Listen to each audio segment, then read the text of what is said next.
Good morning, beautiful people. It is a great day to be with you. I hope that you're all doing well. I want to make sure to let you know, we mentioned it last week, but I want to mention it again this week.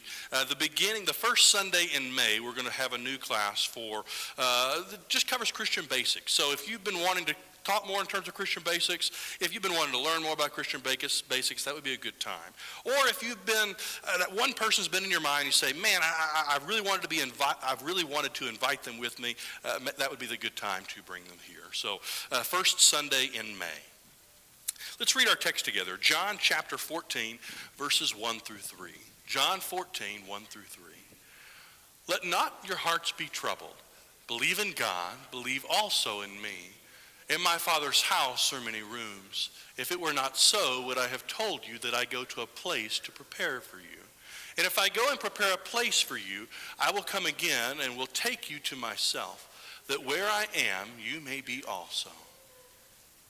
That phrase, let not your hearts be troubled. Jesus had just delivered shocking news to his disciples in John chapter 13. And he'd let them know that he was about to leave them. And I've wondered, what did they hear? How did they react? What went through their minds when they heard those words that he was about to leave them, that he was going to go to a place where they could not follow, that they would look for him and would not find him, that they would no longer see him again? What did they think? This was a man who they had followed and been with for years. Day after day, morning after morning, they'd gotten up, they had lived life together, gone through life together, and he was going to leave them. What's more, they'd finally come to the realization that this was the Messiah. All their lives, they'd grown up as little Jewish boys, hearing about this man, the Messiah. The one who would come and make everything right, would put everything right again, who would deliver them, who would bring them to a new kingdom. And they had followed him, knowing, believing that would be the case. They looked forward to this new kingdom, wondering what it would be like, excited that they too would be a part of it. And now they have just learned that the one who was supposed to bring it about is going to leave them. Here in this text, Jesus begins to prepare the disciples. He prepares them perhaps a little bit for his crucifixion, for there is a period of time when he would be gone. But he is predominantly preparing them for his ascension. When he goes back to heaven, in that period of time, while the disciples waited for him to return, while they waited to be able to be reunited with him in heaven, he's preparing them for that moment. For if you read throughout the book of Acts, you will learn that the gospel did spread. That it spread throughout all of the known world, all the corners of the globe. But as you read about the spread of the gospel, you will also read how the disciples suffered in the midst of it. How as they spread the word of God, that they suffered for what they had spread. In fact, I think anything that could be done to a human was probably done to one of the disciples. Jesus is preparing them for that challenge. The difficulties they would have as they waited for him to return. And he's telling them what is necessary for them to be able to keep going and to keep believing in him. And he says to believe in him, to look forward to his return, and to look forward to what he has prepared for them. Every Sunday we gather together and we celebrate the death, burial, and resurrection of Christ. But there's something special about Easter because this is the day.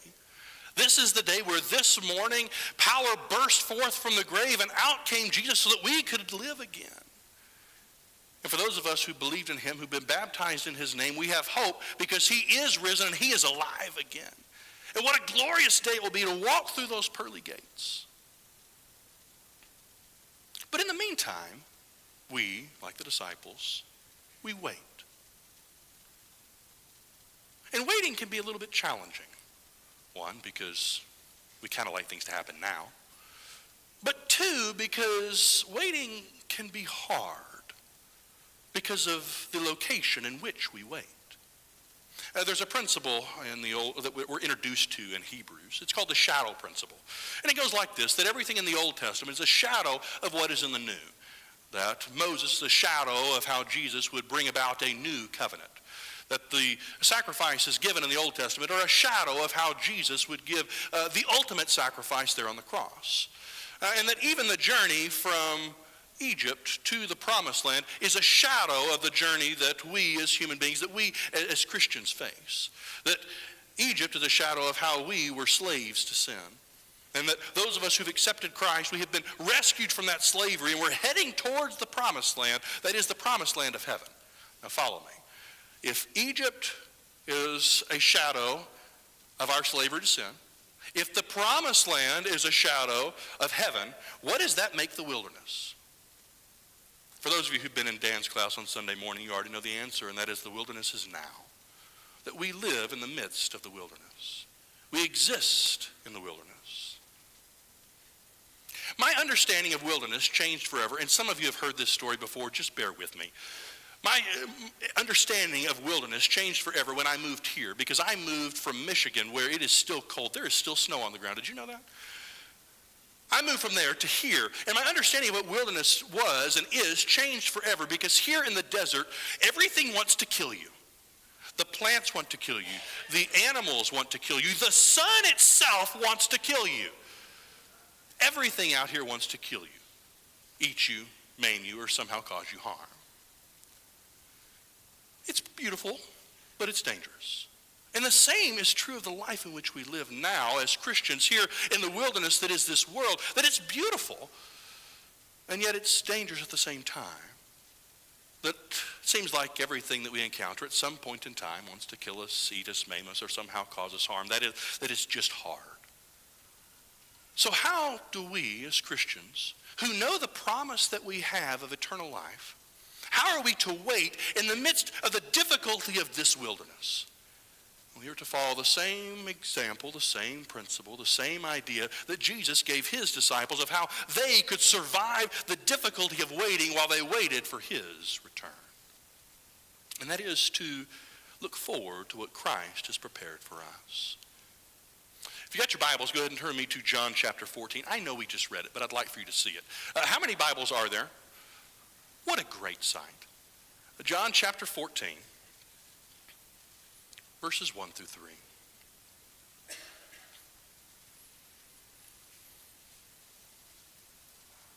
Let not your hearts be troubled. Believe in God, believe also in me. In my Father's house. Stop. In my Father's house. What has Christ prepared for us? The very first thing that we encounter is it is our Father's house, the place where God dwells, the place where he lives, the place that he calls home, the place where he resides. It is his house. I'm reminded of Thanksgiving as a college student. And I remember the hustle and bustle of trying to get ready to go back home. And there were several things that I looked forward to as I considered going back to my parents' house for Thanksgiving. One was the food. Because Mama's home's cooking is better than cafeteria food. And Mama's Thanksgiving home cooking is better than cafeteria food. I remember salivating over pumpkin pie, and I could really stop there because that's really all we need, but I'm going to keep going. Pumpkin pie, turkey, dressing, you get the idea. And salivating over Mama's home cooking because it was going to be good. I remember looking forward to walking through the doors of people who wanted to see me. Who'd spent weeks preparing for my arrival and were very excited that I, their son, would walk through the door. But I think what I looked forward to most was sleep, rest. Being able to come home, sleep in a nice, comfortable bed, and not have to get up for classes. Be able to wake up whenever I want to, be able to roll out of bed, knowing there was nothing to worry about because Mom and Dad, it was their house, they'd have taken care of it all. At heaven, it is our Father's house. I'm at a place and time in my life now where rest always comes with a price. I've got 3 kids now, which means that any amount of rest that I'm somehow able to cultivate for myself, I'm going to pay for it later. It's just a matter of how.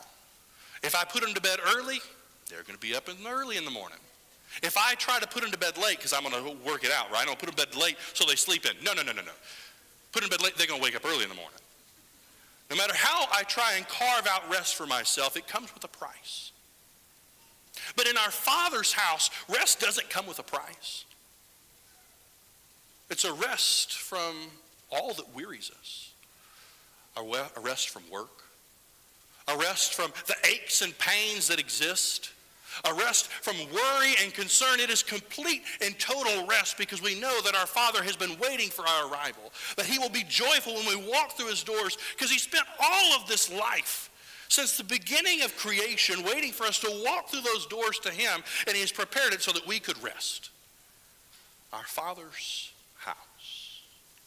But it's not all that Christ has prepared for us. Prepared a room. Notice again the text. Let not your hearts be troubled. Believe in God. Believe also in me. In my Father's house are rooms. In God's house, you have a room. Some translations say mansion. The idea is just you have a personal dwelling made and created for you. I remember the first apartment that Aurora and I shared together. We got married in our 5th year at college. Yes, we were 5th year seniors. We got married, and there in that little apartment, as I look back, I realized just how small it was.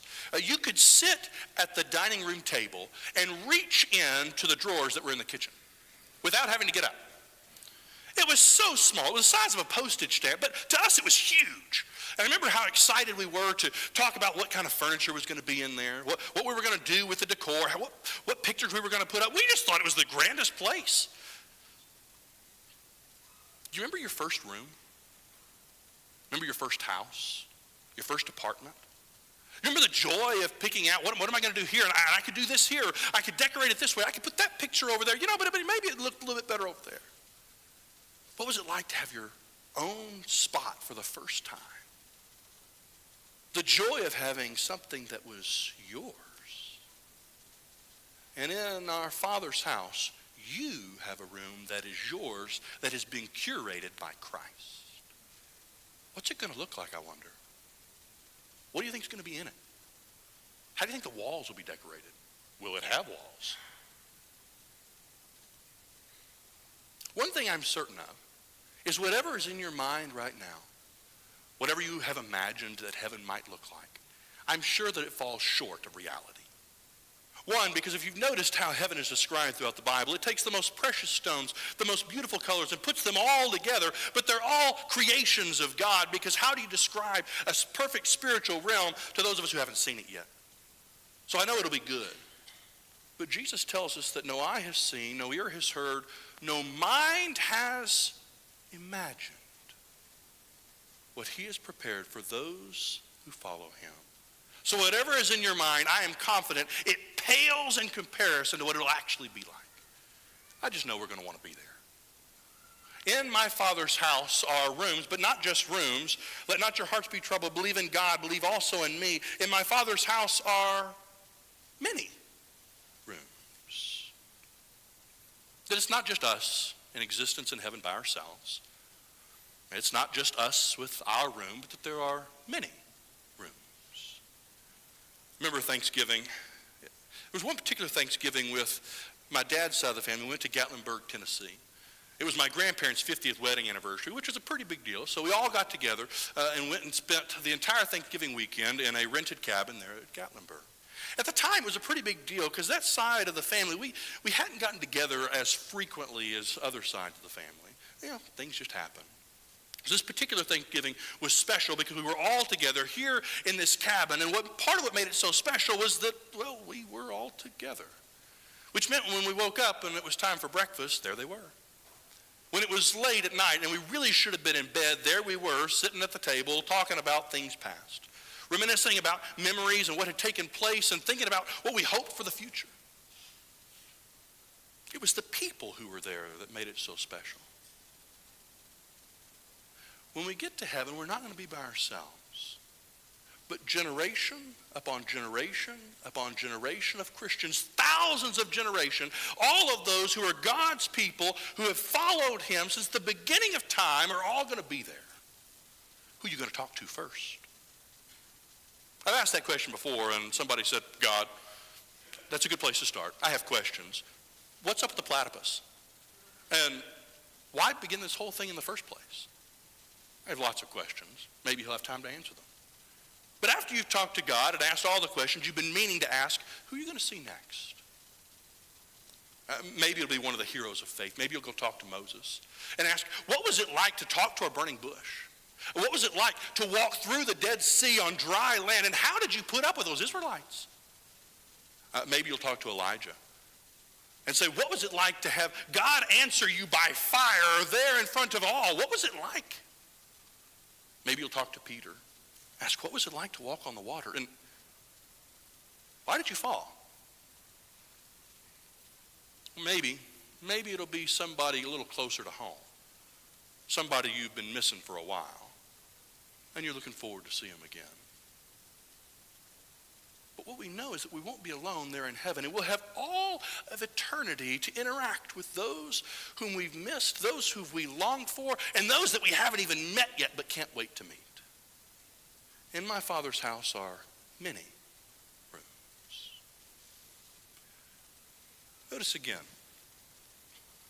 let not your hearts be troubled. Believe in God. Believe also in me.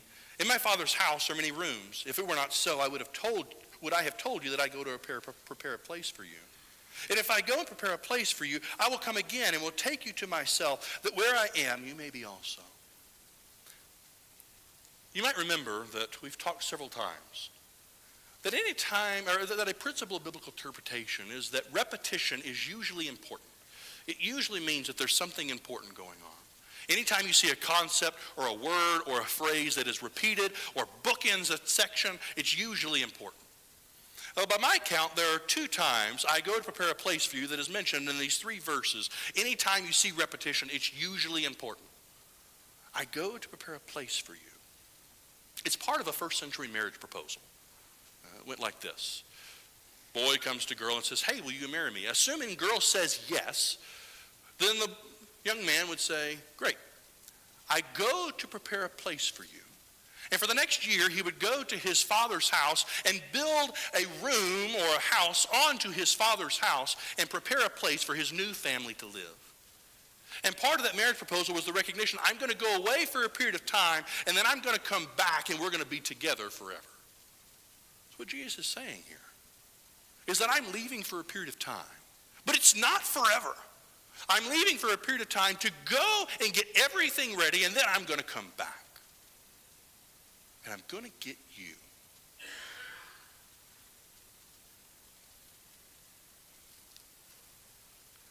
Me and my family, we've always lived fairly far away from family, or at least our immediate family. That's part of what ministry does sometimes. And we have had the joy of seeing how church is family. So don't ever hate on the church, because the church has been family to us. But we've always been away from our immediate family, which has meant that those times we've gotten to spend time together have always been very important. I think Manny was 3, he might have been 4 at the time. And my parents had come up to Michigan to spend some time with us. They spent about a week. And it was their last day there. In fact, they were getting ready to get back on the road and head back to Kentucky. And we met there at a McDonald's. We had our lunch because, McDonald's. Had our lunch there. And then they got in the car and were about to head off. And poor Manny, he started crying from the moment we got in the car, cried all the way home, and for the next week was almost inconsolable. Had to get on FaceTime and call Gamma and Gampa. Gamma and Gampa's their names. Call Gamma and Gampa because Manny loved to play with Gampa. From the moment Gampa walked into the door, it was Gampa and Manny attached at the hip playing forever. And he missed it. Part of what makes life hard are goodbyes. Sometimes it's a short goodbye. I'll see you in just a little bit. Sometimes it's a little bit longer goodbye. I'll see you in a couple months. And sometimes it's a significant longer goodbye of, I'll see you later. But part of what makes life hard are goodbyes. And what we find of what Christ has prepared for us, part of what makes it so great is that it's not going to end.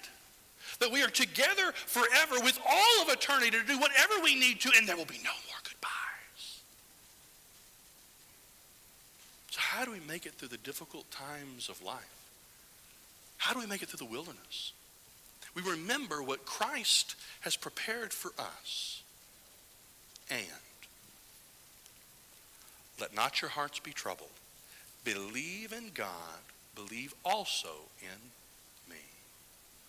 How do we make it through those difficult times? How do we make it through the wilderness of life, waiting for his return? We remember what he has prepared for us, and we believe. Anytime the Bible talks in terms of belief, it's not merely a cognitive exercise. Rather, it is an intentional effort as a result of what we know to be true. Have you ever wondered, why the wilderness? Why does God allow us to go through challenging times in the midst of this life? Why do we encounter difficulties? Deuteronomy chapter 8. And you shall remember the whole way, this is God talking to Israel, and you shall remember the whole way that the Lord your God has led you these 40 years in the wilderness, that he might humble you, testing you to know what was in your hearts, whether you would keep his commandments or not. And he humbled you and let you hunger and fed you with manna, which you did not know, nor did your fathers know, that he might make you know that man does not live by bread alone, but man lives by every word that comes from the mouth of God. God allowed Israel to go through the wilderness to prepare them for the promised land that he had for them. The Old Testament is a shadow of the New Testament. God allows us to go through the challenges of this life to prepare us for what he has for us. Notice what he says. Count it all joy, my brothers, when you meet trials of various kinds. For you know that the testing of your faith produces steadfastness, and let steadfastness have its full effect, that you may be perfect and complete, lacking in nothing. And we all, with unveiled face, beholding the glory of the Lord, are being transformed into the same image from one degree of glory to another. For this comes from the Lord, who is the Spirit. All that says this, that God is using this point in time to prepare us for what he has prepared for us in heaven. So how do we make it through these challenging times? We remember what God has prepared us for. And we trust and we move forward in faith, knowing that whatever takes place here, he will use it to prepare us for what he has already prepared for us. Perhaps you're here today and you want to begin a relationship with the one who loves you most, the one who has sacrificed everything that he might have a relationship with you and has been preparing your room since the beginning of time. Or perhaps you just need the prayers of the church. If there's any way we can assist you, won't you come as together we stand and sing.